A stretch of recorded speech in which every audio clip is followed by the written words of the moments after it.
Libération révèle que Sisti Antakoun, proche de Sorna Aïda Diallo, une des épouses de feu Cheikh Betty Otioun, ont été cueillis par la brigade de gendarmerie de Mboro, sur instruction du parquet de Thiès. Que s'est-il passé?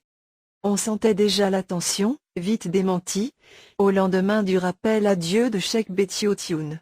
Mais entre Serigne Saliou Thioune, intronisé calife des Tiantakoun après le rappel à Dieu de son père, à Paris, et Sorna Aïda Diallo, une des épouses du défunt que certains talibés ont désigné comme chef de file, l'unité n'était que de façade.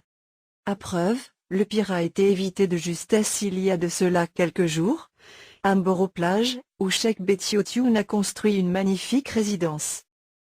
Selon les informations de Libération, il y a de cela quelques jours, Serigne Saliou Thioune s'était rendu sur les lieux dans le cadre d'une tournée initiée dans les maisons de son défunt père.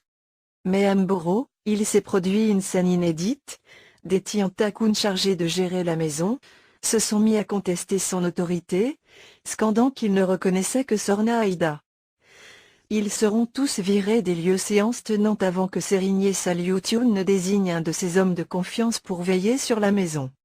Mais le surlendemain, le même groupe est revenu pour, dit-il, récupérer une canne qui appartenait au défunt guide des Tiantakoun. L'homme de confiance de Serigne Saliou Thioune s'oppose à leur entrée dans la maison.